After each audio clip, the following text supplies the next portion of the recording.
보자. 자, 일단은 첫 번째로 전기력을 정의를 하고 있죠. 전기력. 밑줄 그으면서 같이 따라봅시다. 전기력. 자, 전기력이란 어떻게 정의하고 있죠?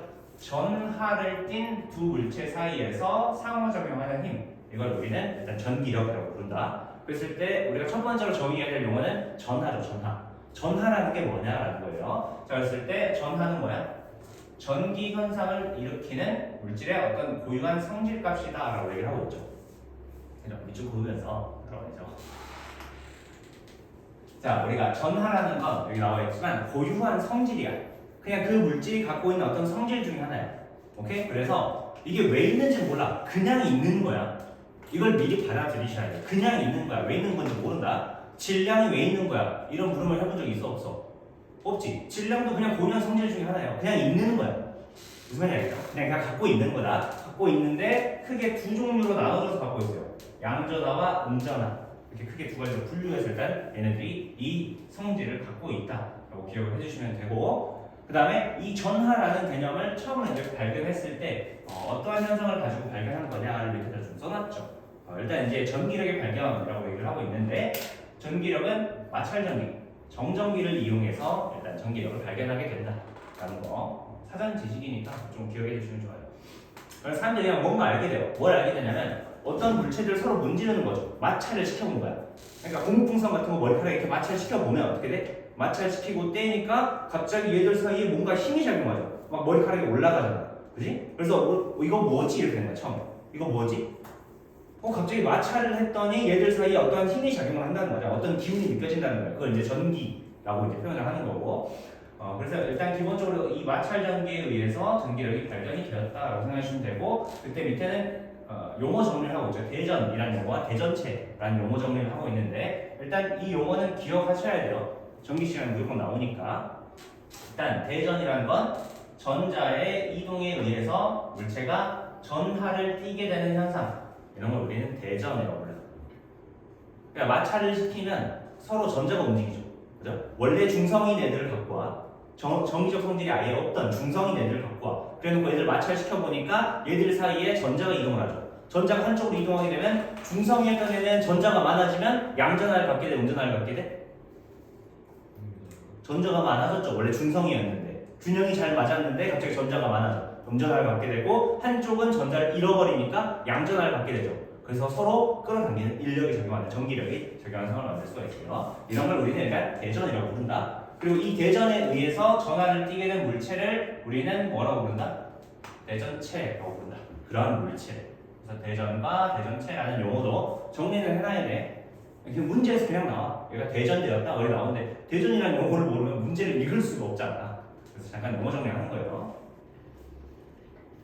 자, 그 다음에 밑에서는 이제 이 전기력에 대해서 사람들이 더 탐구를 해보죠. 그죠? 마찰을 시키니까 애들 사이에 어떤 이상한 힘이 있어. 그죠? 우리가 뭔지는 모르지만 어떤 힘이 작용을 하는 거잖아. 머리카락이 올라가는 것처럼. 그죠? 그리고 이 힘에 대해서 분석을 해보니까 여러 가지 현상들을 발견하게 돼요. 첫 번째로는 이 전기력의 종류를 관찰하게 되는데, 요걸 알게 되죠.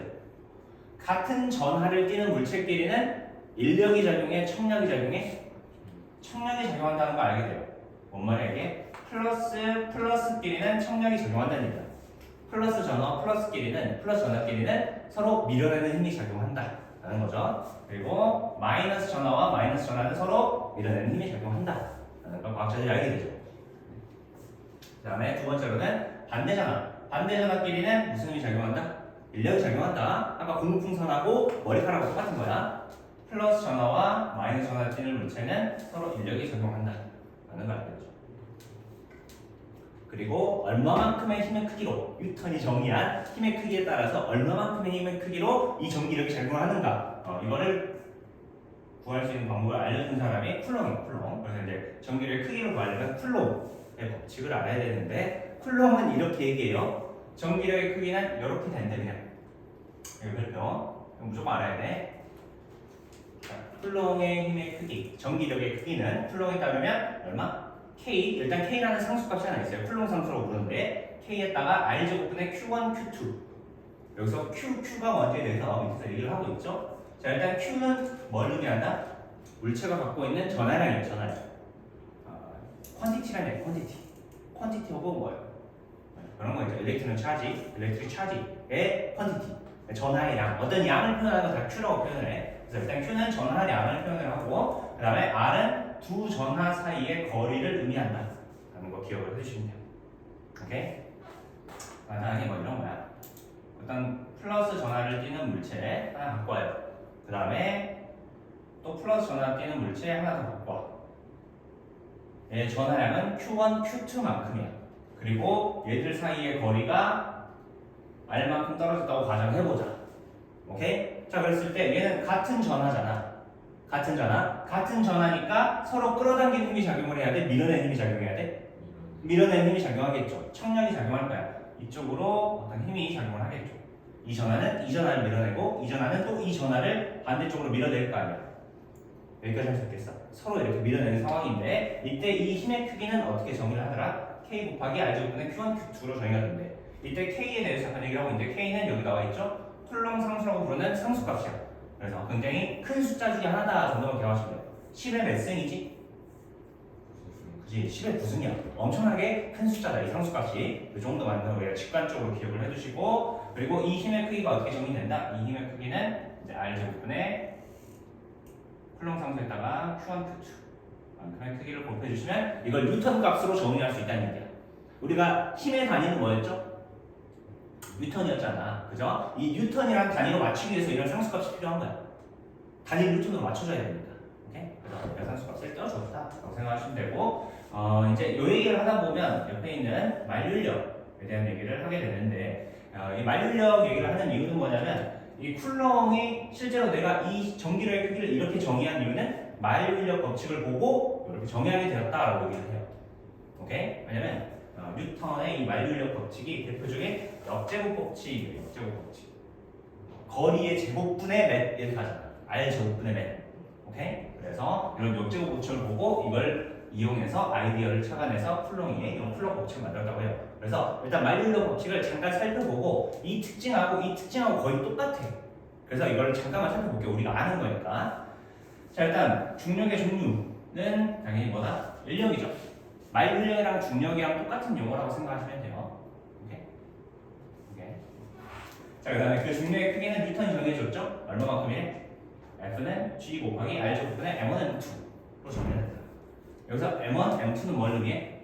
그 물체들이 갖고 있는 질량, 그죠? 물체의 질량이 매스를 의미하는 거고, 두 물체 사이의 거리를 R이라고 명시했을 때 걔들 사이에 적용하는 만율력은 얼마만큼이다? 이 중력 상수에다가 R제곱분의 두 물체의 질량을 곱한 만큼이다 라고 정의가 되죠. 그때 특징 중에 하나는 밑줄을 보아라. 이렇게 된다. 중력 상수가. 이것만 잠깐 표현해 주려고 해요. 그러니까 중력 상수는 10의 마이너스 몇 승이야? 11승이야. 상수값이 어때? 굉장히 작죠. 그죠? 아까 쿨롱 상수 얼마였지? 10의 9승이었어. 엄청나게 크죠? 그래서 우리는 직관적으로도 뭘 할 수 있냐면 이 정도는 기억해놔. 상대적인 힘의 크기는 전자기력은 전기력 지금 얘기하는 거야. 전자기력이 중력보다 훨씬 더 크다. 훨씬 더. 이 정도는 직관적으로 알고 있어야 돼. 이런 거 어디서 확인할 수 있냐면 그 자석 같은 거 있잖아. 자석 냉장고에 붙어 안 붙어? 냉장고에 붙죠. 냉장고에 붙는 이유는 걔를 밑으로 당기는 중력보다 걔랑 붙으려는 전자기력이 훨씬 더 큰 거야. 냉장고랑 자석이랑 붙으려는. 무슨 말인지 알겠어? 이런 이제 생각을 해보면서 결과적으로 상대적 힘의 크기는 전자기력이 중력보다 훨씬 더 큰 거다 정도는 기억해놔요. 오케이? 그래서 연결을 해줄 테니까. 자, 그래서 중력은 이런 식으로 표현을 하는데 절대 중력에 대한 특징 잠깐 얘기를 하고 있어요. 이거 한번 살펴볼게요.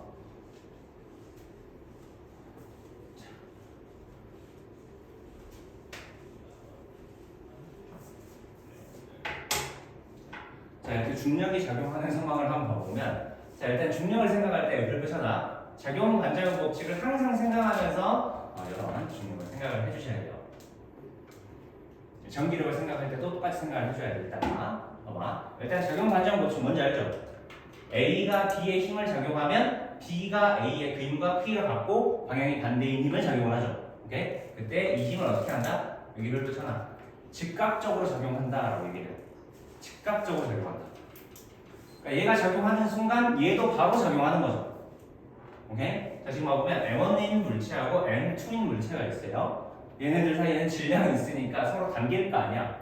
그죠? 어떤 힘 F로 당긴다고 해봅시다. 얘가 A고 얘가 B라고 쳐보자. 봐봐. B가 A를 F로 당겨. 오케이? 그 순간 즉시 바로 A도 B를 얼마로 당기는 거야? F로 당기는 거야. 두 힘의 크기가 서로 어때? 같아. 크기가 같다.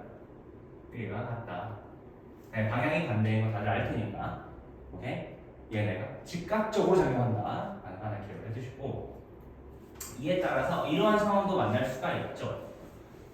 밑에 가보면 봐봐. 물체의 질량이 변하거나 두 물체 사이의 거리가 변하게 되면 당연히 중력의 크기가 어떻게 되겠어요? 바뀌겠지. 중력의 크기는 R제곱분의 M1, M2였잖아.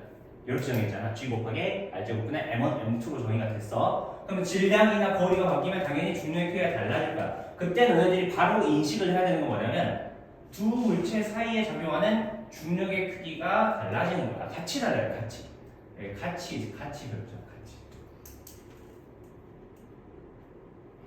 봐봐, 얘가 달라지면 얘도 어떻게 되는 거야? 바로 같이 달라지는 거야. 이걸 항상 염두에 두고 있으란 말이야. 지금 쌤이 하는 얘기는. 얘가 줄어들면 얘도 동시에 같이 줄어들 거야. 얘가 커지면 얘도 어떻게 되는 거야? 동시에 같이 증가하는 거야. 무슨 말인지 알겠죠? 자, 이걸 기억을 하고 다시 이제 전기력에 대해 생각을 해봅시다. 전기력도 똑같은 상황이야. 이 만류인력 법칙이 적용하는 것처럼 우리한테 중요한 건 힘은 항상 어떻게 된다? 쌍으로 작용한다. 쌍으로. 단독적으로 작용하는 힘은 하나도 없다. 왜 그런 거야? 몰라. 그냥 그래. 힘은 그래. 그러니까 어떤 힘이 작용하면 그거에 대한 반전의 힘이 바로 즉각적으로 작용한다는 거죠. 근데 크기가 서로 같은 거야. 방향도 반대로. 오케이. 힘은 항상 동시에 작용한다. 라고 얘기하고 있고. 그래서 이런 경우 잘 기억해놔야 된다. 자, 결과적으로 같은 종류 전압끼리는 청량이 작용하겠죠. 플러스 Q랑 플러스 Q가 있는데 얘가 F로 밀면 봐봐. 봐봐. B가 A를 F로 민 거지. 오케이? A한테 작용한 힘이 F인 거잖아, 지금. 그죠? 그랬을 때 동시에 A도 B를 얼마로 밀어야 돼? F로 밀어줘야 된다, 이 얘기야. 이렇게 할 수 있겠죠? 오케이. 자, 그 다음에 반대 종류 전압기에는 인력이 작용하는데 A가 있고 얘가 B가 있다고 쳤을 때 B가 A를 F로 당기는 순간 A도 B를 얼마로 당기는 거야? F로 당기는 거다. 그죠? 똑같은 얘기를 몇 번 하고 있는 거야. 오케이? 이렇게 할 수 있겠죠? 머릿속 그냥 박으라는 얘기야, 이 얘기를. 항상 동시에 작용한다, 항상. 기억해 주시고. 자, 그 다음에 또 잠깐 내려봅시다. 밑에서는 쿨롱의 실험과 간단한 예제를 준비를 했는데, 일단 쿨롱의 실험부터 확인을 해보시면, 자, 쿨롱이 어떻게 이 전기력의 크기를 측정하게 되었는가에 대해 설명을 하고 있는 거야.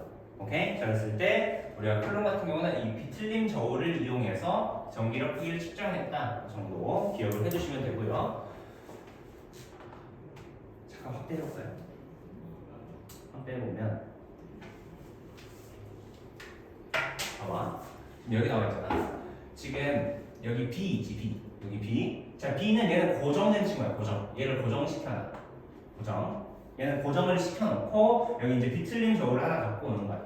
그래놓고 여기 대전된 공을 하나 두고 여기를 대전시켜서 여기다가 비틀림 저울에다가 설치를 해보는 거죠. 그래서 뭘 확인하냐? 얘가 얼만큼 밀려나는지를 확인하는 거야.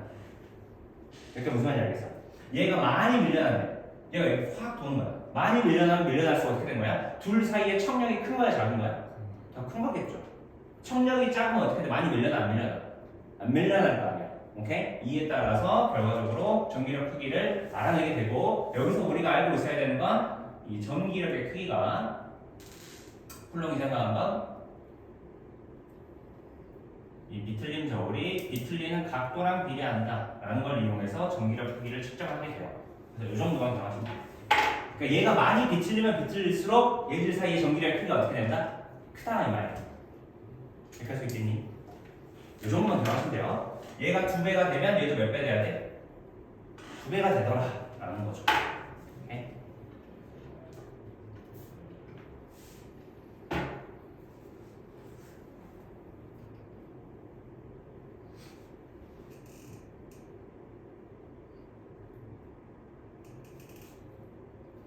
그 다음에 그 오른쪽 문제 한번 풀어봐.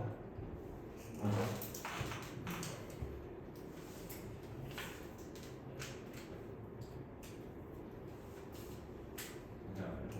봐봐, 지금 가와 같이 이런 상황이죠. 전하량이 플러스 Q고 거리가 R 떨어져 있는 상황이야. 자, 얘들 사이에 작용하는 전기의 크기를 얼마로 둔대? F로 둔대요. 오케이? 그럼 얘가 F로 뭐야? 플러스니까 청량이겠죠? 청량이니까 얘가 이쪽으로 F로 밀려나면 동시에 여기도 F로 밀려나겠죠? 이렇게 할 수 있겠죠? 그리고 힘을 표현할 때 보통 이렇게 해놓는 게 좋아. 봐봐. 이렇게 쌍을 묶어버려. 그냥 얘들 사이에 작용하는 힘이 얼마인 거야? F인 거야. 그냥 이렇게 명시하세요. 이렇게 할 수 있겠니? 이렇게 쌍을 묶어서 표현해놔. 거기다가 이렇게 묶어서 표현해놔. 오케이? 자, 그리고 전기의 크기는 어떻게 정의된다고 해서 콜롬 상수 K에다가 R 제곱분의 Q 이렇게 정의하겠죠. 여기까지 할 수 있겠나요? 오케이. 자, 그랬을 때 얘들 사이에 작용한 힘은 얼마냐 물어보는 거잖아. 그럼 얘들 사이에 작용한 힘을 선생님 한번 갖고 와봅시다. 그러면 전기의 크기는 어떻게 돼? 얘는 3분의 R 떨어지니까 3분의 R의 제곱에 K 곱하기 전하량은 Q 이렇게 진행이 되겠네. 이렇게 할 수 있겠죠? 그럼 얘는 결과적으로 9K 곱하기 R 제곱분의 Q 이렇게 정의이 되겠네. 여기까지 할 수 있겠죠? 그럼 결과적으로 K 곱하기 R 제곱분의 QQ가 F잖아. 그러면 얘는 몇 F가 나와야 돼? 9F 나와야죠. 여기까지 할 수 있겠니? 자, 그리고 실제로 우리가 문제를 풀 때는 이렇게 기억을 해주시는 게 되고 하나 써놔. 실제 문제를 풀 때는 이렇게 풀진 않아요. 어떻게 풀냐면 봐봐. 결과적으로 쿨럼 상수 K는 어느 전기의 크기를 구하든 항상 일정한 값일 거 아니야. 그죠? 그래서 얘는 생각을 안 해도 돼. 그래서 그냥 이렇게 써놔. 얘는 R 제곱분의 Q1, Q2에 비례하더라 라고 기억을 해주시면 되고요. 실제로 문제를 풀 때는 이렇게 보는 거야. 자, 지금 가하고 나를 보니까 전하량의 곱이 서로 어떤 상황이야? 같은 상황이지. 그지? 전하량의 곱이 서로 같으니까 Q1, Q2는 일정한 상황이야. 여기까지 할 수 있겠니? 자, 그리고 지금 거리가 몇 배 된 상황이야? 3분의 1배 된 상황이지. 그러면 거리의 제곱은 몇 배 돼야 돼? 9분의 1배가 되는 거잖아. 여기까지 할 수 있겠니? 그럼 이 전체 값은 몇 배가 되는 거야? 9배가 되는 거지. 즉 힘이 몇 배가 되는 얘기야? 9배가 된다는 얘기야. 그러니까 9F구나. 그냥 암산하는 거야. 무슨 말인지 알겠어? 이거 다 계산하고 있으면 안 돼. 이거 K 곱하기 R 제곱은 이렇게 하다 보면 문제 한두 곳도 없어. 오케이? 지금은 간단하니까 이렇게 하면 되는데 이렇게 하든 아무 상관없어 보이는데 실제로 문제가 복잡해지면 굉장히 어려워진다. 미리 좀 단순화를 해놓고 갈게요. 자, 뒤로 넘어갑시다. 자, 뒤에 뒤로 넘어가게 되면 원자를 구성하는 입자의 발견과 원자 모형에 대해 설명을 하고 있죠. 자, 이 파트는 왜 있는 거냐면 이제 과학자들이 생각을 해보니까 결과적으로 전기력은 어디서 오냐는 거죠. 전하 때문에 오는 거잖아. 전하. 그죠? 전하들 사이에 상호작용하는 힘이니까. 그럼 전하는 원래 어디서 오는 거냐는 거죠. 그걸 계속 파고 들어갔더니 어디서부터 전하를 띠는 물체가 있어야 된다는 거야? 원자부터 전하를 띠는 물체가 있어야 된다는 얘기야. 입자가. 오케이? 그래서 그거에 대해서 이제 설명을 해주는 거예요. 여기서부터 있었더라. 원래 전하라는 게. 그래서 이제 물체가 전하를 띠는 현상은 원자를 구성하는 입자인 뭐랑 뭐로부터 오는 거다. 전하가 원자핵과 전자로부터 오는 거다. 라고 얘기를 해주는 거고. 선생님 괜찮아? 그냥 무슨 말인지 알겠니? 모르겠어. 무슨 말인지 모르겠어. 몰라도 돼요. 그냥 그런가 보다. 아니 여기 뭘 설명해 줄 수 있는 게 없어요. 그냥 원자로부터 오더라. 전하가. 오케이? 전하를 띈 입자가 원자로부터 있었다라고 얘기를 생각해 주시면 되고. 자, 그리고 우리가 이건 알고 있죠? 전자는 무슨 전하? 마이너스 전하. 원자핵은 무슨 전하? 플러스 전하를 떼요. 그래요. 얘기를 해보면, 그러니까 물질이 있을 거 아니야. 물질이 있을 텐데 이 물질이 전하를 띠게 된단 말이야. 마찰 전기가 이제 마찰을 하게 돼서 전하를 띠게 돼. 왜 전하를 띠냐는 거죠. 그래서 어디까지 파고 들어가 본 거냐면 얘를 쪼개다 보면 더 이상 쪼개지지 않는 어떤 입자라는 개념이 있죠. 그걸 우리는 원자라는 컨셉으로 알고 있잖아. 오케이? 결과적으로 얘는 이 원자들이 뭉쳐져서 만들어진 거잖아. 굉장히 다양한 원자들이 완성해서 물질을 만들기 때문에 물질이 전하가 있다는 얘기는 원자부터 전하가 있었다는 얘기죠.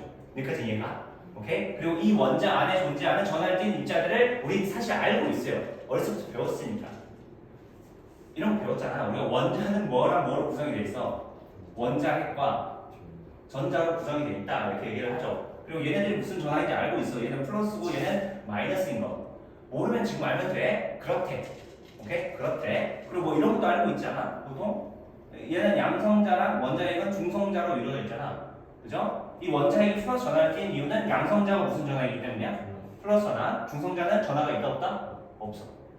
이런 예상 때문에. 그리고 우리가 대략적으로 알고 있는 원자 모델은 플러스 전화를 띄는 원자핵이 가운데에 있고, 그리고 이 원자의 크기가 이 정도 사이즈를 규명한다고 했을 때 마이너스 전화를 띄는 전자들이 여기를 자유롭게 돌아다니고 있다 정도로 생각하고 있잖아요. 생각하면 돼. 지금부터 그렇게 하면 돼.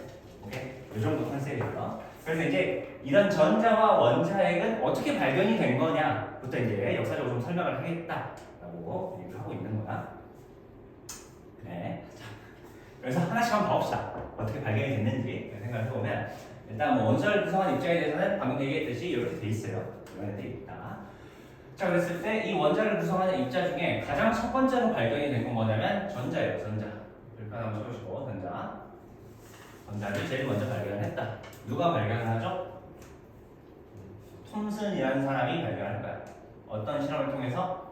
음극선 실험을 통해서 톰슨이라는 사람이 전자를 발견하게 돼요. 그렇다. 자, 그랬을 때 일단 이 음극선이 뭔지를 알아야겠죠. 그래서 음극선에 대해 잠깐 설명을 해보면 톰슨이 그냥 이제 실험을 하다 보니까 뭔가 하나 알게 돼요. 뭘 알게 되냐면 음극선이라는 게 있더라라는 걸 알게 되는데 얘를 어떻게 발견했는지에 대해서 선생님이 설명을 해주고 있는 거죠. 같이 한번 봐봅시다. 봐봐. 자, 지금 봐보면 여기는 마이너스 극이고 여기는 플러스 극이래. 오케이? 즉 이렇게 도선을 연결을 해준 거야. 이런 식으로. 이렇게 무슨 말인지 알겠네.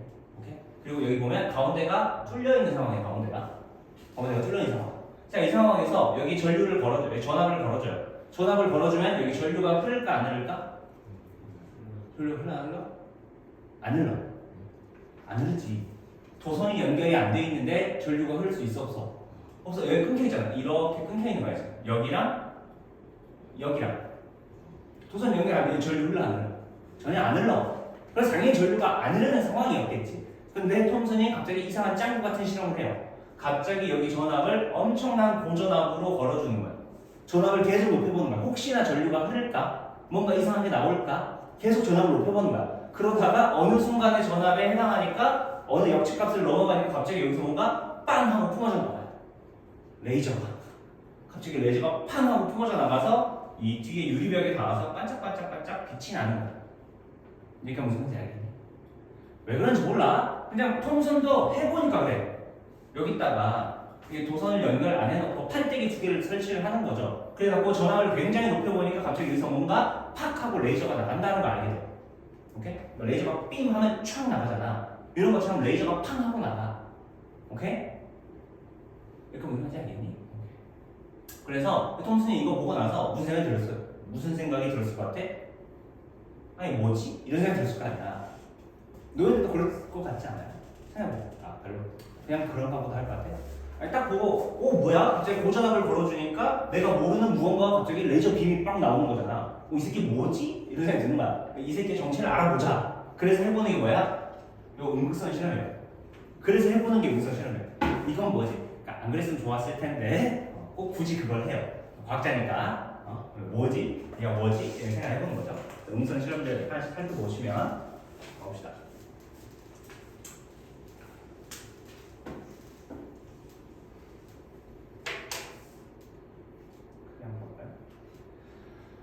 자 일단 첫 번째로 하는 실험 뭐냐면 그림자 실험이에요.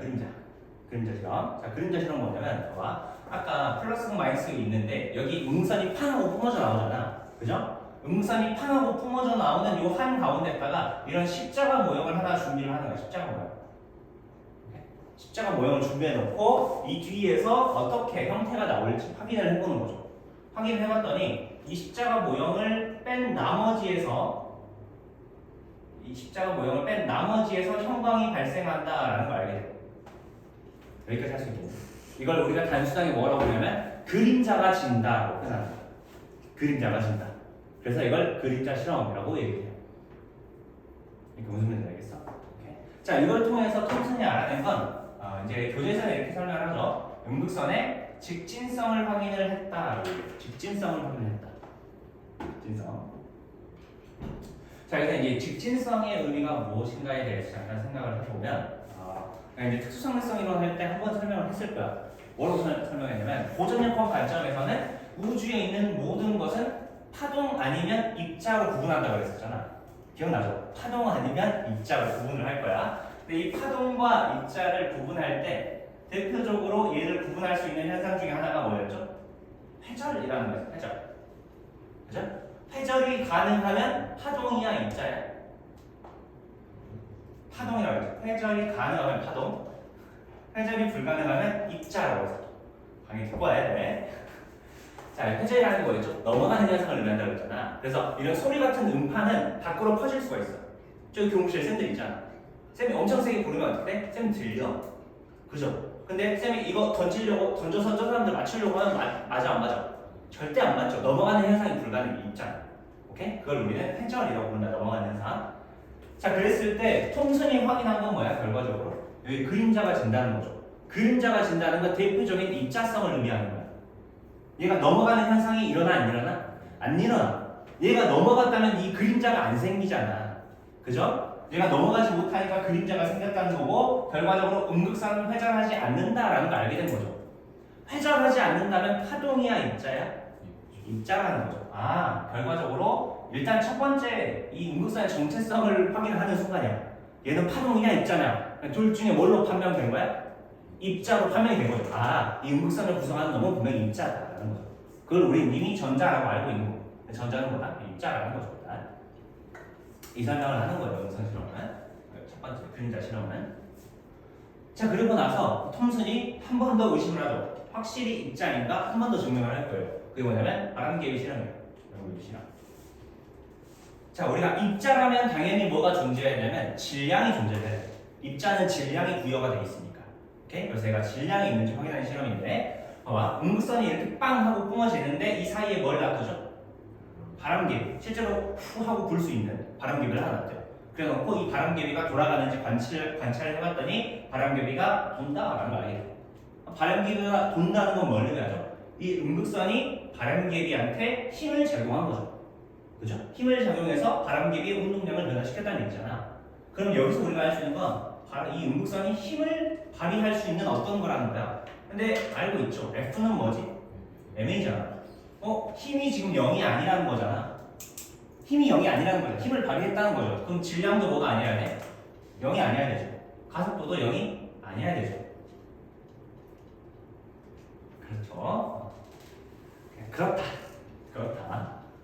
그래서 결과적으로 전자는 질량이 있다라는 걸 밝혀낸 거예요. 이 음극선을 구성하는 어떤 물질 입자가 있을 텐데, 걔는 확실히 질량이 있는 뭐다? 입자다. 입자가 확실하군.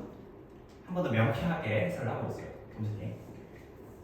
자, 그리고 나서 얘는 입자네. 그래놓고 이제 마지막으로 물리 시간에 중요한 건 얘의 전기적 성질은 어떻게 될까가 궁금했던 거야. 그래서 마지막으로 전기장 실험과 자기장 실험을 진행을 하죠. 자, 그랬더니 이 음극선이 봐봐. 음극선을 팡 하고 뿜었는데 여기 사이에 음극선이 진행하는 경로 사이에 플러스 극과 마이너스 극의 판때기를 걸어줘요. 그러니까 얘들 사이에 전기장이 이렇게 싹 형성이 되어 있는 전기장이 그런 게 있어. 전기력이 미치는 공간이야, 전기장은. 그래서 이런 전기장을 걸어줘. 그랬더니 음극선이 원래는 직진해야 되는데 어느 극 쪽으로 휘는 걸 확인할 수 있어요? 플러스 극 쪽으로 휘는 걸 확인할 수 있죠. 그 말은 결과적으로 이 음극선이 플러스 극과 서로 인력이 작용하는 관계구나 라는 걸 확인할 수 있겠네. 오케이? 플러스 극과 인력이 작용한다면 이 음극선을 구성하는 것은 무슨 전하를 띠고 있어야 돼? 음전하를 띠고 있어야 되겠죠. 인력이 작용해야 되니까. 반대극끼리 인력이 작용하잖아. 이렇게 할 수 있겠어? 그래서 결과적으로 전자, 이 음극선을 구성하는 전자를 알고 있죠. 우리는 그렇게 이제 이름을 붙여놓은 거야. 이 전자는 음전하를 띠는구나 라는 걸 알게 돼요. 오케이? 그리고 한 번 더 의심하죠. 맞나? 그래서 자기장 실험 한번 해보죠. 자기장 실험. 자, 자기장 실험을 해봤더니 우리 이거 잘 몰라도 그냥 이렇게 생각하시면 돼요. 음극선은 음전하가 자기장 속에서 힘을 받는 것과 같이 휘어지더라. 이렇게 위로 휘어지고 있죠. 자, 이렇게 되더라 라는 걸 통해서 한 번 더 음전하를 띈다는 걸 증명하게 돼요. 두 번의 검증을 통해서 이 음극선을 구성하는 무언가는 뭐다? 음전하를 띈다 라는 걸 한 번 더 증명하는 거예요. 이렇게 할 수 있겠니? 이거 중학교 때 혹시 아는 사람은 할 수 있어요. 왜 이쪽으로 했는지도 알 수 있어. 지금 자기장 방향은 N극에서 S극으로 이렇게 앞으로 나오는 방향이겠죠? 그다음에 전자 이동 방향이 전자 이동 방향이 이렇게 하는 거잖아. 그죠? 그럼 전류 방향은 반대가 돼야 되잖아. 그래서 이제 이 전류 방향의 자기장 방향 힘은 위로 받는 거죠. 이렇게 움직이는 거야. 나중에 뒤에서 자기장 할 때 한 번 더 얘기해 줄게요. 지금 몰라도 돼. 그냥 얘는 운전화처럼 행동했다 라는 거 정도만 기억하시면 돼요. 오케이? 그래서 톰슨이 마지막으로 이렇게 정리를 하죠. 응급선 실험 결과를 바탕으로 한 톰슨의 원자 모형을 확인을 해보시면 이런 결과를 얻을 수 있어요. 자, 여기 나와있죠? 이게. 일단 톰슨은 일단 첫 번째로 알아낸 건 중성이 입자인 원자 내에 마이너스 전하를 띠는 어떤 입자가 있더라. 걔를 뭐라고 부르겠다? 전자라고 부르겠다 라고 일단 얘기를 하죠. 네. 뭐 있어요? 그죠? 여기까지 할 수 있겠죠? 그 다음에 이제 이렇게 해석을 하는 거죠. 이 응급선 실험에 대해서. 결과적으로 이 마이너스 전하를 띠는 전자가 굉장히 강한 전기력을 받으면 이게 고전압을 의미하는 거죠. 굉장히 강한 전기력, 고전압을 걸어주게 되면 그때 음전하가 어떻게 되더라? 방출될 수 있겠다라는 거죠. 영어 모르겠어요? 소연아? 네. 도대체 뭔 말하는지 모르겠어요. 네. 큰일 났네. 일단 다시 한번 얘기해 봅시다. 일단 지금 빨리 네. 뭐라 하죠? 어떻게 해야 되지? 받아들여야 된다. 받아들여야 된다. 그냥 그런가 보다. 그런가 보다. 일단 여기까지 할 수 있겠죠. 아무나 하면 돼요, 사실. 그래서 얘네가 방출되는 거야. 그게 응급선으로 우리한테 보여지는 거야. 라고 얘기를 하는 거죠. 그리고 나서 이 톰슨이 원자 모델을 다시 구축을 하죠. 이걸 우리는 푸딩 모형 또는 건포도 모형이라고 얘기를 해요. 톰슨은 이런 식으로 생각을 해.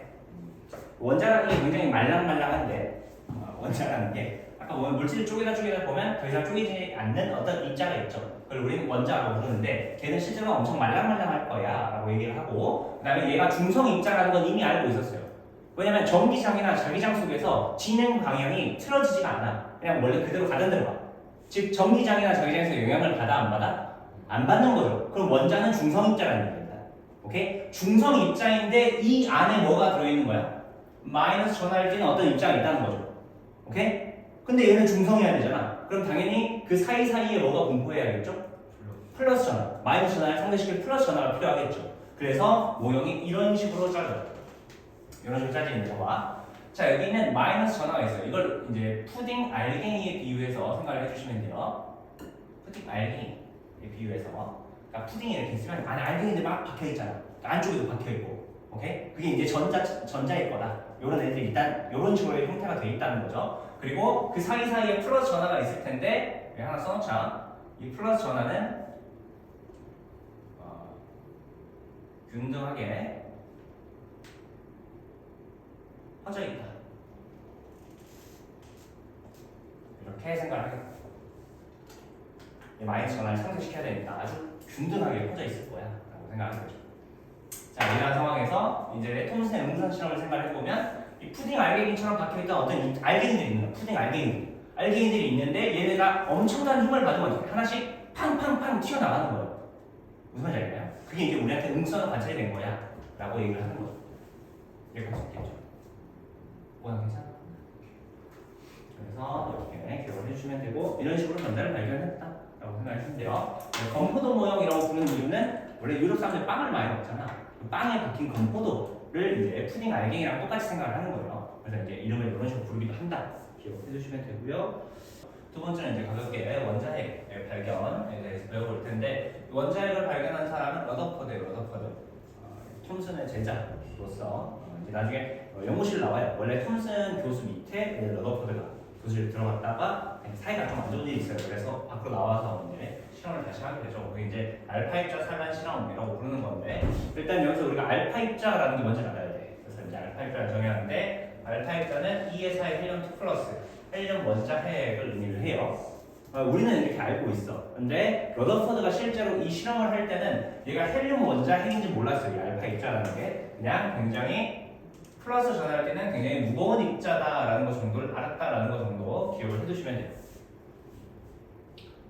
플러스 전하를 띠는 굉장히 어떤 무거운 입자. 그러니까 전자는 엄청 가볍거든요. 근데 얘에 비해서 엄청 무거운 입자다 정도로 알고 있었다라고 생각을 해주시면 되고, 자 이제 뭘 진행할 거냐면 알파 입자 산란 실험을 확인해 볼 텐데, 자 지금 보면 여기에 어떤 납상자라는 게 있어요. 그러니까 납의 공사수 붕괴를 위해서 알파 입자가 튀어나올 거야. 잘 몰라도 되고 그냥 여기서 알파 입자를 탁 하고 뿜어내. 알파 입자를 오케이 여기 쏴줄 거야. 어디다 쏴주냐면 금박에다가 쏴줘. 금박. 아주 얇은 금박. 아주 얇은 금박에다가 이 알파 입자를 탁 하고 쏴주는 거야. 이런 실험을 진행을 할 거야. 오케이? 그리고 그 주위에는 이렇게 쭉 형광 스크린이라는 걸 둘러놔요. 형광 스크린. 자, 이 형광 스크린은 뭐냐면 여기 써놓을까요? 알파 입자가 닿으면 형광이 생기는 거예요. 형광이 발생합니다. 그러니까 알파 입자가 어디에 맺히는지를 확인할 수가 있어요. 거기 이제 형광이 맺히니까. 오케이? 여기 형광 스크린이다. 여기까지 할 수 있겠죠. 이렇게 설치를 해놓고 나서 이제 생각을 해보는 거죠. 자, 러더퍼드의 일단 첫 번째 실험 예상에 대해서 잠깐 생각을 해볼게요. 당연히 톰슨이 아니라 톰슨이죠. 톰슨의 원자 모형을 토대로 한다라고 나와 있죠. 그러니까 결과적으로 이때까지 알고 있었던 러더퍼드의 원자 모형은 푸딩 모형이에요.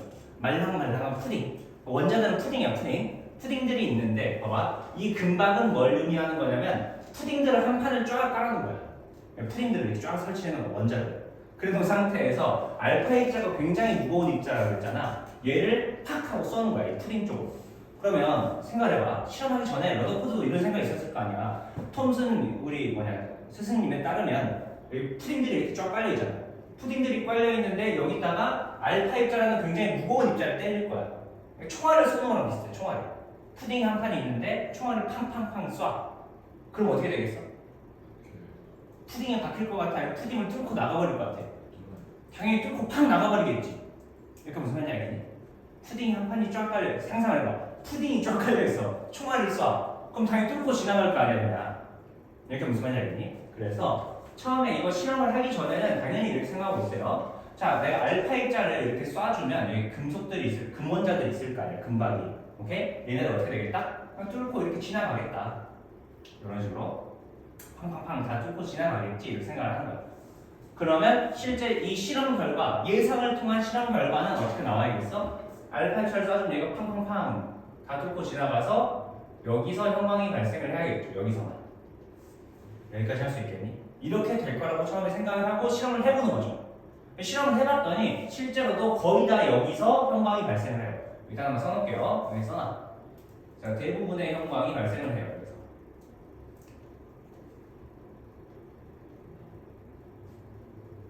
여기서 발생을 한다. 대부분의 형광이 발생을 한다. 이걸 통해서 첫 번째로 알 수 있는 건 뭐냐면 대부분의 알파 입자는 금박을 뚫고 지나간다는 거죠. 대부분의 알파 입자들은 금박을 뚫고 지나간다 라는 걸 일단 알게 되죠. 그래서 러더퍼드도 당연히 이렇게 되겠지 라고 생각을 했고 실제 실험했더니 그렇게 돼요. 그냥 그런가 보다 라고 생각하고 있었는데 여기서 이상한 실험 결과들이 몇 개씩 튀어나오는 거야. 굉장히 낮은 확률이지만 여기 옆에서 일단 형광이 발생을 해요. 바로 옆에서. 오케이? 그래서 처음에는 이런 생각을 해요. 아, 이렇게 바로 옆에서 발생하는 이유는 이 알파 입자를 쐈을 때 내가 이게 정확하게 직진으로 못 쐈을 수도 있잖아. 0점 조절을 총알을 살짝 옆으로 놓으면 옆에 박힐 거 아니야. 오케이? 자, 이렇게 되거나 또는 여기 마이너스 전하를 띠는 전자들이 있죠. 근데 알파 입자는 플러스 전하를 띠는 물질이잖아. 얘를 팍 하고 쏘게 되면 평소엔 괜찮은데 얘 아주 가깝게 가게 되면 얘가 살짝 휠 수도 있겠다. 인력에 의해서. 이런 생각을 하게 돼요. 그래서 그냥 그런가 보다 하고 넘기려고 했는데 이상하게 엄청나게 크게 휘는 것도 발생을 해요. 굉장히 크게 휘는 것도. 그래서 이건 왜 그런 거지? 뭔가 잘못된 건가? 내가 실험을 잘못한 걸까? 아니면 내가 인력을 굉장히 세게 받은 걸까? 이런 생각을 하게 되죠. 그러다가 완전히 이상한 실험 결과 하나 나와요. 그게 뭐냐면 여기서 형광이 발생해요. 이런 데서. 사방 군데에서. 이게 굉장히 낮은 확률이에요. 거의 3천만 분의 1 정도의 확률로 여기서도 형광이 일단 발생을 한다는 거죠. 이게 굉장히 이상했어요. 러더퍼드를 봤을 때는. 왜냐면 러더퍼드 생각에서는 푸딩이 깔려있잖아. 푸딩이 한 판 깔려있는데 내가 총알을 팡팡 쏜단 말이야. 얘가 살짝 휘어질 수는 있겠지. 근데 얘가 튕겨져 나와서 아예 이 반대편으로 넘어올 수는 있어 없어? 반대편으로 넘어올 수는 없잖아. 근데 반대편으로 넘어오더라 이거야. 그러니까 무슨 말인지 알겠지? 무슨 말인지 알겠니? 그러니까 이건 아예 설명이 안 되잖아. 그죠? 그래서 아예 러더버드는 생각을 전환해요. 뭐냐면 푸딩 모형이 틀렸다라고 생각해요. 아, 뭔가 다른 것 같아. 뭔가 이상한 것 같다. 라고 생각을 하게 되고 이 실험 결과들을 하나씩 분석을 하죠. 자, 여기 하나 써놓을게요. 일단 두 번째로 크게 휘어지는 알파 입자가 있어요. 알파 입자. 일단 실험 결과들. 그 다음에 여기 굉장히 중요한 건 세 번째. 튕겨져 나오는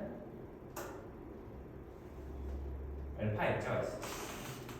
이 실험 결과는 이제 해석을 해야 된다는 거죠. 그래서 어떤 컨셉을 하나 만드냐면 이런 컨셉을 만들어요. 원자가 있는데 원자가 있고 여기 안에 플러스 전하를 띠는 굉장히 밀도 높은, 굉장히 질량이 크고 부피는 작은 이런 플러스 전하를 띠는 물질이 있을 거야 라고 그냥 만들어 버리는 거예요. 그래 놓고 이 실험 결과를 하나씩 다시 해석해 보는 거죠.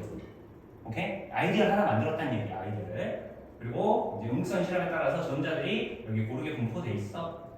이런 식으로 얘기를 하게 돼요. 오케이? 자, 이에 따라서 이 실험 결과를 다시 해석을 해봅시다. 오케이?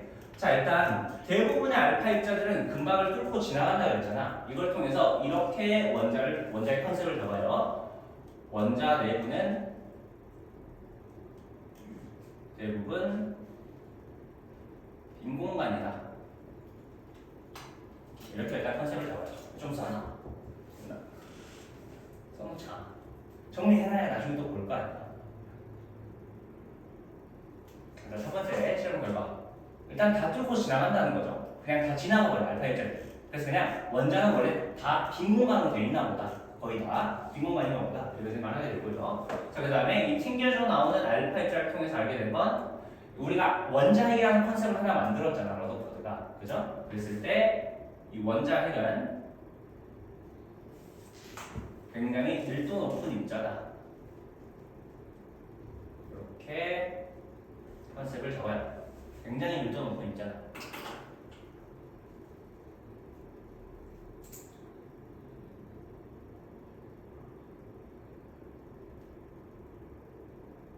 왜 이런 생각을 하게 되냐면 결과적으로 밀도라는 건 뭐분의 뭘 의미하는 거죠? 부피분의 그렇지 질량을 의미하는 거잖아. 밀도가 높다는 건 봐봐. 부피는 굉장히 작고 질량은 굉장히 크다는 얘기야. 그래 어떻게 됩니까? 밀도가 굉장히 높으니까요. 이렇다고 생각을 하는 거죠. 왜 그러냐? 원자 내부는 어떻게 돼 있다고 했어? 대부분 다 빈 공간이야. 다 비어 있어. 그럼 원자핵의 사이즈는 어때야 돼? 굉장히 작아야 돼. 오케이? 근데 이 알파 입자가 부딪혔을 때가 튕겨 나올 정도의 굉장히 무거운 입자야 알파 입자가 튕겨 나올 거 아니야. 오케이? 그래서 이 원자핵은 질량이 아마도 굉장히 클 거야 라고 생각한 거야. 오케이? 이렇게 무슨 말인지 알겠어? 그래서 결과적으로 부피는 작고 질량은 커야 되니까 밀도가 굉장히 높을 거야 라고 예상을 하는 거죠. 이렇게 할 수 있겠죠?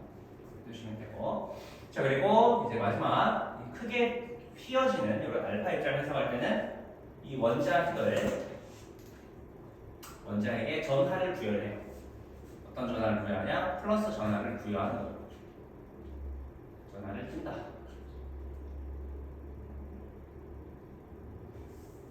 원자핵이 만약에 플러스 전하를 띄고 있는데 얘가 원자의 중심에 가만히 있다면, 오케이? 이 알파 입자들이 평소에는 별 상관이 없는데 이렇게 지나갈 때 상관없는데 얘의 아주 근처로 지나가게 되면 굉장히 큰 청력에 의해서 이게 튕겨져 나갈 거야 라고 생각을 한다는 거예요.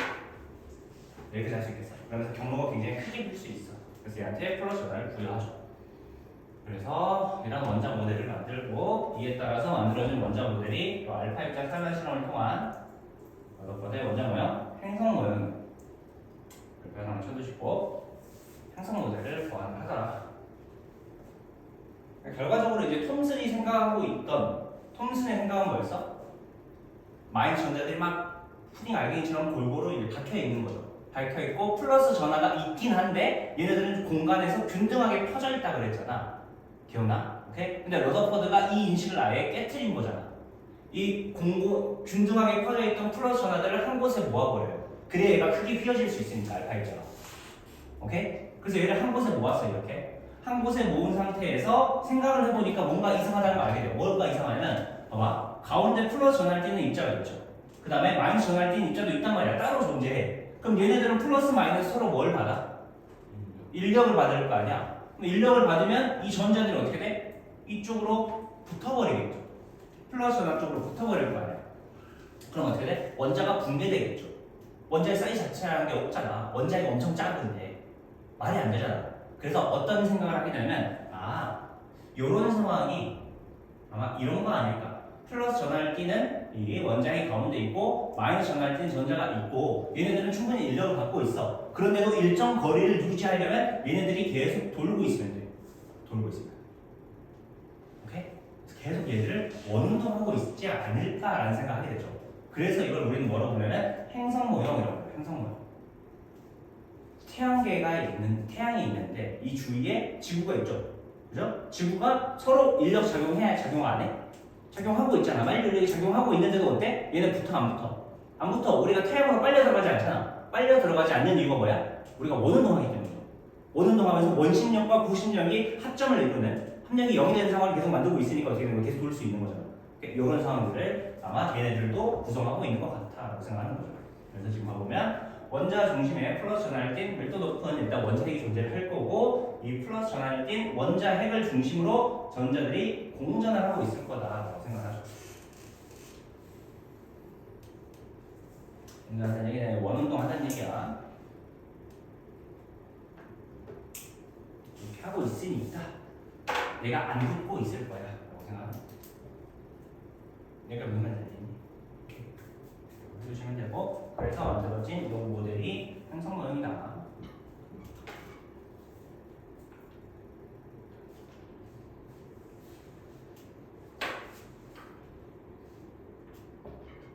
소연아 괜찮아? 넘어갑시다. 뒤에 마무리 조금 해볼게요. 전자와 원자핵 사이에 작용하는 전기력.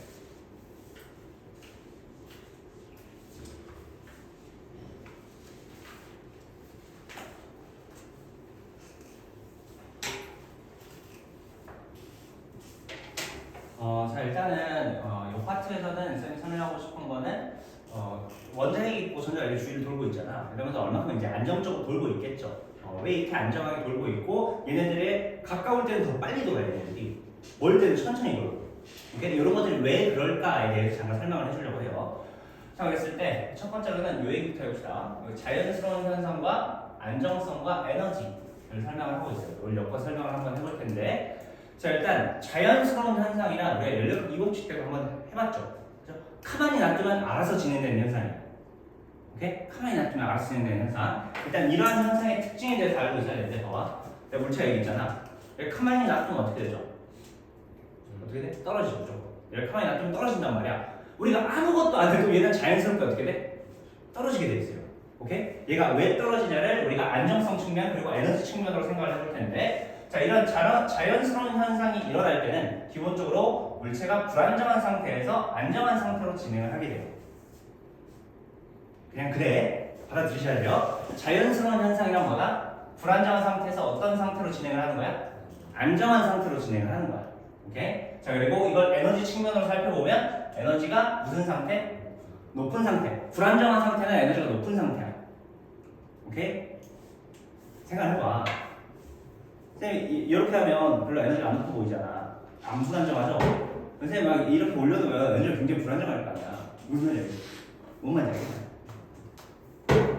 결과적으로 이제 불안정한 상태는 에너지가 높은 상태를 의미하는 거고, 안정한 상태라는 건 에너지가 낮은 상태를 의미하는 거니까 자연스러운 현상은 에너지가 높은 상태에서 낮은 상태로 진행한다라는 걸 기억을 해두셔야 돼요. 자연계에서 이러한 현상들은 다 이래. 일단 에너지 측면으로 보면.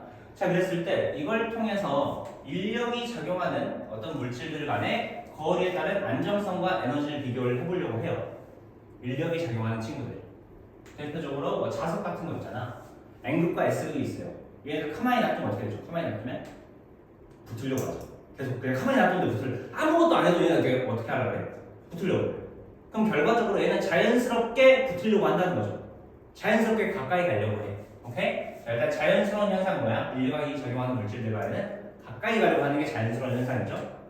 오케이? 자연스러운 현상은 어떤 현상이야? 안정한 상태로 진행하는 현상이죠. 에너지가 낮아지려고 하는 현상이야. 오케이? 그러면 이걸 통해서 알 수 있는 건 얘네가 가까이 가면 가까이 갈수록 점점 안정한 상태가 된다는 거죠. 안정한 상태라는 건 에너지가 낮은 거야, 높은 거야? 낮다는 거죠. 이런 걸 확인할 수 있다는 얘기야. 오케이? 그래서 내가 기억해놓은 건 요거였고, 가까울수록 안정한 상태고 에너지가 낮을 거다라는 걸 기억을 해주시면 되고요. 자, 이에 따라서 원자 내에 있는 전자와 원자핵의 거리에 따른 안정성과 에너지를 일단 첫 번째로 비교를 해볼게요. 자, 원자핵과 전자는 플러스 마이너스잖아. 그죠? 전자가 마이너스잖아, 원자핵이 플러스잖아요. 서로 인력이 작용해, 청력이 작용해? 인력이 작용해. 얘들 인력이 작용한단 말이야. 그러면 인력이 작용한다면 얘네들은 가까이 갈수록 무슨 상태야? 안정한 상태겠죠. 에너지가 어떤 상태? 낮은 상태다. 기억을 해주시면 돼요. 일단. 그럼 반대로 유추할 수도 있겠지. 멀어지면 멀어질수록 어떻게 되는 거야? 불안정한 상태가 되는 거죠. 에너지가 어떻게 되는 점점? 잘못되었네요. 높은 상태가 되는 거죠. 에너지가 점점 높아지는 상태가 되는 거다. 이렇게 할 수 있겠죠. 오케이? 그래서 일단 이거 먼저 기억을 해보실 텐데 잠깐 그림을 그려놓을게요. 자, 여기 플러스 전할 땐 원자핵이 있어요.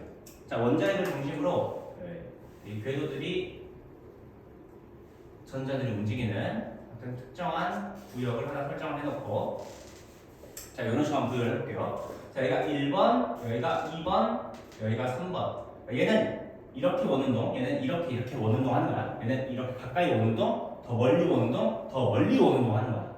오케이? 무슨 말인지 알겠죠? 오케이? 자, 그랬을 때 얘는 1번하고 3번 중에 어떤 전자의 에너지가 더 낮겠어요? 1번 에너지가 더 낮겠지. 3번 에너지가 더 높겠지. 오케이? 멀어지면 멀어질수록 점점 어떻게 된다? 에너지가 증가한다. 라고 이렇게 50도를 하나만 써놓을게요. 이거 하나만 기록해놔. 우리가 이제 직관적으로 조금 알고 있어야 돼. 자, 이거 하나만 써보시고. 자, 여기서 하나 더 확인해보고 싶은 게 있어요. 그게 뭐냐면 전기료예요, 전기료. 선생님 에너지가 높고 낮다는 게 그 거리를 거리에 따라서 에너지가 달라진다는 거죠. 즉, 여기서 보면 거리가 점점 멀어지고 있잖아. 원자핵과 전자 사이의 거리가 멀어지니까 어떻게 되겠다? 점점 불안정해지면서 에너지가 높아지겠다. 라고 설명하고 있다. 근데 이라고 하면 이제 그거에 대해서 잠깐 설명을 해볼 텐데, 자, 같이 한번 가봅시다. 봐봐. 자, 결과적으로 전기료의 크기는 어떻게 결정이 되죠? K 곱하기 R 제곱분의 Q1, Q2로 정의를 하죠. 오케이? Q1, Q2 정의하는데, 자, 원자핵과 전자의 전하량은 바뀌어 안 바뀌어? 안 바뀌겠죠. 이거 멀어진다고 해서 갑자기 전하량이 바뀌어? 안 바뀔 거 아니야. 전하량은 항상 일정한 값을 유지를 할 거야. K도 일정한 상수값이죠. 그러면 결과적으로 거리의 제곱과 전기력의 크기가 서로 비례하는 거야, 반비례하는 거야? 반비례하는 거죠. 그러니까 무슨 말인지 알겠니? 거리가 멀어지면 멀어질수록 어떻게 돼? 전체 값은 작아질 거 아니야. 전기력의 크기는 작아진다는 얘기야. 그래서 결과적으로 이쪽으로 갈수록 거리가 커지죠. 원자핵과 전자 사이의 거리가 커지고 있어요. 거리가 커지면 커질수록 반대로 전기력은 어떻게 되는 거야? 작아지는 형태를 만나게 된다는 거죠. 그러니까 무슨 말인지 알겠니? 요 얘기하는 거야. 전기력 작아진다. 벌어질수록. 오케이? 자, 그 다음에 하나 더. 가속도는 어떻게 되냐? 물어보고 있어요. 가속도. 전자의 구심 가속도를 얘기하는 건데, 이 가속도는 F는 ma에 따라서 얘가 도는 이유는 전기력 때문에, 전기력. 근데 멀어지면 멀어질수록 전기력이 커진다 그랬어? 작아진다 그랬어? 멀어지면? 어떻게 돼? 멀어지면 전자가 원자핵으로부터 점점 멀어지면 멀어질수록 전기력의 크기는 점점 어떻게 되죠? 작아져. 그죠? 전기력이 작아질 거래. 전자의 질량은 바뀌어 안 바뀌어? 안 바뀌어. 그럼 가속도도 점점 어떻게 되겠지? 작아지겠지. 이렇게 할 수 있겠나요? 그래서 여기서 이제 정해놓자. 가속도는 작아지겠다. 라고 생각해 주시면 돼요.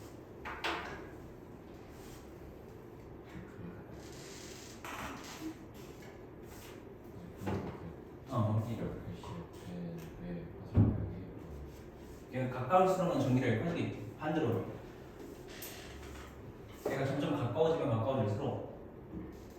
이쪽으로 오면 어떻게 돼? 점점 전기력이 커지겠지.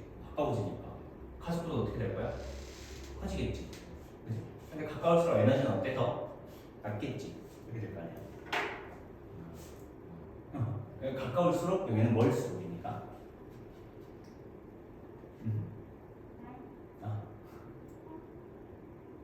이해 안 되는 거. 그러니까 이제 괜찮아?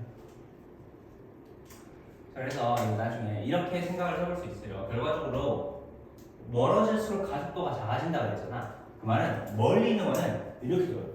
윙, 윙, 윙 이렇게 돌아. 얘가 점점 가까워지면 어떻게 되겠지? 가속도가 점점 커질 거 아니야. 그러니까 윙, 윙 이렇게 도는데 얘는 윙, 윙, 윙 이렇게 도는 거야. 더 가까워지면 윙, 윙, 윙, 윙 이렇게 도는 거야. 뭔 말인지 알겠냐? 오케이? 그런 거를 요 밑에서 표현을 해주고 있는데 밑에 한번 봐볼까요? 이거 지워도 될까?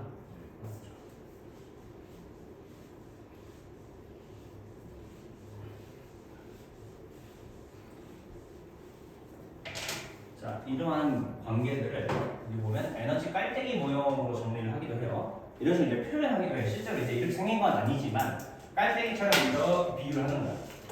원자에 가까이 있는데 전자들이 이 주위를 돈다고 생각하는 거죠. 자, 생각을 해봐. 쌤이 그 꼬카폰 같은 거 있죠. 꼬카폰 같은 거 이렇게 하나 만들었고 이런 거 있잖아. 이렇게 꼬카폰 만든 다음에 여기다 쇠구슬 하나 굴려보는 거예요. 팡 굴려봐. 그럼 처음에 어떻게 돌려 얘네들이?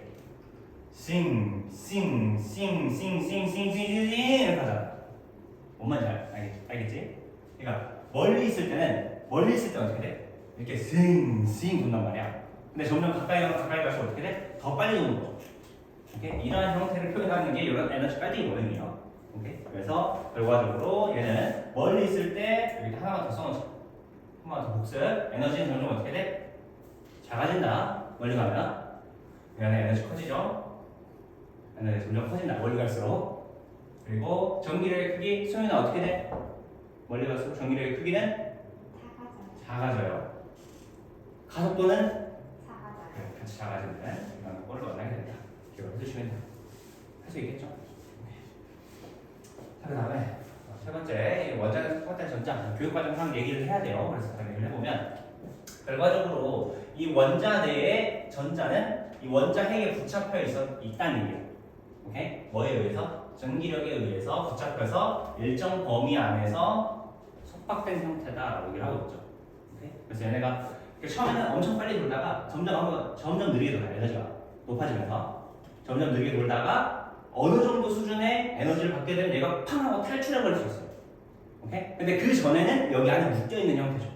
그래서 이걸 원자 안에 속박된 전자라고 표현을 하고요. 그 다음에 이게 마치 뭐랑 똑같다? 태양계의 행성들이 이 태양에 붙잡혀 있는 것과 똑같다라고 얘기를 하고 있는 거죠. 이렇게 할 수 있겠죠. 태양계 내에 속박된 행성들이라고 생각을 해주시면 돼요. 자, 그 다음에 이거 그냥 참고인데 불편한 쳐주시고 내신 시험에 나올 수도 있어요. 자, 전자와 원자핵 사이의 전기력은 당연히 전자와 원자핵 사이의 중력보다 훨씬 더 크다. 훨씬 더 크다. 우리 앞에서 했었잖아. 쿨럼 상수는 10의 9승이었잖아. 중력 상수는 10의 -11승이야. 얘네 차이가 10의 20승배예요. 오케이? 그러니까 당연히 전자와 원자핵도 입자니까 질량이 있을 거 아니야. 그래서 중력이 있을 거야. 오케이? 근데 이 중력에 대한 영향은 거의 있다 없다? 없다라고 생각하시면 돼요. 오롯이 얘네들이 묶여있는 상황은 뭐 때문이다? 거의 전기력 때문이다 라는 거죠. 훨씬 더 크다 전기력이. 이걸 해주시면 되고요. 자, 그 다음에 안정성은 계속 얘기를 하고 있는데 안정성은 당연히 원자의 주위를 빠르게 원운동할 때 더 안정하겠죠. 그러니까 더 안정하다. 더 안정하고 뭔 말이야? 더 에너지가 낮다는 얘기야. 잘 묶여있는 거죠. 원자핵이 잘 묶여서 막 돌고 있는 거야. 얘네가 점점 멀어지면 에너지가 커지면서 불안정해지는 거죠. 이런 상황이다 라고 기억해 주시면 돼요. 이렇게 할 수 있겠죠. 그 다음에 뒤에 잠깐 넘어갑시다. 기본적인 내용은 여기서 끝이 나고 더 어렵지 않죠. 기본적인 내용은 끝났는데 이제 전기랑 합성하는 게 조금 시험에 나와요. 잠깐 왜 이거 나와요? 다음 시간에 한 번 더 제대로 정리할 텐데 기본적인 건 미리 조금 얘기를 해놓는 게 좋을 것 같아요. 자, 봐봅시다. 자 일단 이 전기력의 합성에 대해서 얘기를 하고 있는데 같은 전압에 청량이고 반대점에 인력을 다 알고 있죠. 그 다음에 플랑크의 법칙에 따라서 K 곱하기 R제곱분의 Q1, Q2로 정의를 하는데 크기 비교할 때는 K를 빼고 비례 관계에 의해서 힘을 잡아주시는 게 좋아요. 오케이? 그 다음에 특징 중에 하나는 항상 쌍으로 적용하니까 두 힘을 한꺼번에 생각하는 습관이 필요하다. 자, 그랬을 때 여기 한번 봅시다. 자, 이 문제 1번에서는 각 점전하고 맞는 전기력의 크기의 비율을 구하라라고 얘기를 하고 있는데 이거 쌤이랑 같이 해볼 거예요. 봐봐. 자, 쌤이 이제 이 힘 합성하는 걸 같이 한번 해볼 텐데 봐봐. 자, 일단 A, B 사이에 전기력이 작용하겠죠. 그 다음에 B, C 사이에 전기력이 작용할 거야. 그 다음에 A, C 사이에 전기력이 작용을 하겠죠. 요 세 힘을 다 합성을 해봐야 돼요. 오케이? 자, 그래서 하나씩 정리를 해볼게요. 자, A, B 사이에 힘이 작용하는데 그 힘의 크기를 스몰 f로 명시를 해볼게요. 이렇게 적어놓는 거야. 일단 써놔. 여기 써놔. A, B 사이에 작용하는 전기력의 크기를 얼마로 잡았다? 스몰 f로 잡았어요. 그럼 여기서 f, 스몰 f가 의미하는 건 뭐가 되겠죠? 플롱상수 k에다가 얘네 A, B 간에 떨어진 거리가 얼마야? r이죠. r 제곱에다가 얘들의 전화량의 곱 얼마? q의 제곱 이렇게 표현이 되겠죠. 내가 할 수 있겠지. q 제곱. 물론 앞에 얘기를 안 했구나. 플러스 마이너스잖아. 둘이 곱하면 마이너스 q 제곱 이렇게 나올 거야. 이게 마이너스가 나오면 인력을 의미해요. 전기력이. 하나 써볼까요? 전기력이 9호가 두 케이스가 나오는데 플러스가 나올 때가 있고 마이너스가 나올 때가 있어요. 플러스가 나오면 청력을 의미해. 물리학 시간에 마이너스는 인력을 의미한다. 정도는 기억을 해주시면 거예요. 그래서 쌤은 여기서는 크기만 정의를 할게요. 일단 R제곱분의 QQ 이걸 F로 정의를 한 거죠. 여기까지 수 있겠니? 들지 말고. 자, 그 다음에 B 시간에 적용하는 힘도 정의를 해봅시다. 자, 얘를 F라고 정의했을 때 얘는 얼마의 F일까요? 몇 F가 나와야 돼? 그렇지. R 떨어졌고 Q, EQ잖아. 그지? 자, 우리가 자, 전기력의 크기는 어떻게 정의된다고 그랬어요? R제곱분의 Q1, Q2로 정의가 된다고 그랬죠? 그죠? 근데 지금 이 스몰 f에 대해서 이 힘의 크기를 결정하려고 했는데 얘들 사이의 거리는 서로 어때? 똑같죠? R은 똑같은 상황. 오케이? 근데 전하량 곱이 몇 배 차이야? QQ랑 QEQ니까 2배 차이죠. 그럼 전기력 크기가 몇 배 차이 나야 돼? 2배 차이 나겠죠? 그죠? 그래서 결과적으로 여기서는 E 스몰 f로 표현할 수가 있겠네. 여기까지 할 수 있겠죠? 오케이? 자, 그 다음에 AC 간의 힘도 있겠죠? AC. 자, AC 간에는 얼마만큼의 힘이 작용을 해줘야 돼? 이걸 F로 표현하면? 봐봐. F는 머릿속에서 이런 생각이 있어요. Q1, Q2인데. 자, 지금 봐보면 지금 여기 R 떨어진 데서 F로 정의를 해놨잖아. R 떨어지고 QQ일 때 F로 정의해놓은 거야. 자, 이 상황에서 AC는 몇 R이 떨어졌지?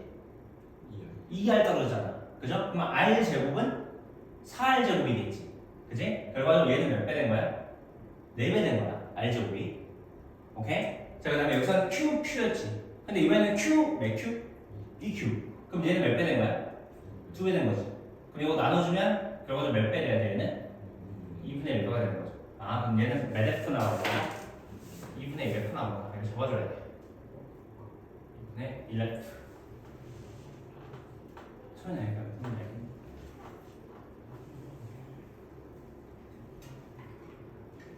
자, 그 다음에 이제 이 힘들을 표현해서 각 전하들에 작용하는 전기를 크기를 구해보셔야 돼요. 봐봐. 자, 일단 이 A, B 간의 전기력을 먼저 정의를 해봅시다. 자, A, B는 서로 스몰 f로 잡아당기죠. 이렇게 F, F. 동시에 작용하니까 같이 써야 돼. 자, 그 다음에 B랑 C는 플러스 마이너스가 인력일 거 아니야? 근데 크기가 EF짜리예요. 그럼 얘도 EF, 얘도 EF 이렇게 잡히겠죠? 이렇게 할 수 있겠네. 자, 그 다음에 AC는 인력이야, 청력이야? 청력이지. 몇 F로? 2분의 1F. 얘가 2분의 1F, 얘도 2분의 1 나와주는 거 이렇게 살 수 있겠죠. 자, 그 다음에 이 두 힘 합성해 보는 거예요. 이제 A한테 적용하는 전기의 크기를 구하라라고 하면 2분의 1F와 F를 합성해봐. 그러면 어디 쪽 힘이 이기겠어? 오른쪽 왼쪽? 오른쪽 힘이 이기겠죠. 얼마가 살아남아야 돼? 그렇지. 오른쪽으로 2분의 1F가 살아남겠죠. 즉 A가 받는 전기의 크기가 얼마? 2분의 1F인 거야. 오른쪽으로. 여기까지 할 수 있겠니? 자, 그 다음에 B가 받는 전기의 크기를 구해볼 거야. 얘랑 얘 힘 비교해서 합성해보면 되는 거죠. 얼마 받아야 돼? 오른쪽으로? F. 되는 거죠. 자, 그 다음에 C가 받는 전기의 크기는 왼쪽으로 얼마? 2분의 3F 나오겠네. 여기까지 할 수 있겠네. 왼쪽으로 2F, 오른쪽으로 2분의 1F잖아. 둘이 벡터 합성하는 거죠. 이만큼 빼주는 거야. 2분의 1F만큼. 이렇게 할 수 있겠죠? 기억을 해두셔야 되고. 자, 이때 전기력 합성의 특징을 하나 설명을 하고 있는데 여기 보시면 점전하에 적용하는 모든 전기력을 합성하면 그 모든 점전하의 전기력 합이 항상 얼마가 나온다면 0이 나와요. 0이. 이거 하면 그렇게 치고 오늘 문제 풀 때 팁 중에 하나야. 원래는 이제 서로 다른 물체한테 적용하는 이 전기력의 크기는 합성하진 않아요. 우리가 합력을 구하는 과정은 한 물체한테 적용하는 두 힘을 합성하는 거죠. 여러 힘들. 오케이? 이건 합력을 구하는 게 아니라 그냥 이 전기력 같은 특징 중에 하나야. 특징 중에 하나로 얘. 봐봐. 이 힘 다 더하면 얼마 나오지? 0 나온다 이겁니다. 그러니까 무슨 말인지 오른쪽으로 2분의 3F, 왼쪽으로 2분의 3F니까. 오케이? 자, 그 이유를 여기서 놨죠. 뭐 때문이래? 작용 반작용 때문이래. 그러니까 원래 이 힘들이 다 파생된 게 작용 반작용 힘에 의해서 파생이 된 거잖아. 그죠? 이거 6개 더하는 게 이거 3개 더하는 거랑 똑같은 거야. 오케이? 이 파란색끼리 더하면 0이죠. 빨간색끼리 더하면 0, 검은색끼리 더하면 0이잖아. 그죠? 그러니까 6개 다 더하는 게 이게 3개 더하는 거랑 똑같은 거니까 어차피 전기를 합성하면 얼마 나와야 된다? 0 나와야 된다. 그러니까 무슨 말이야?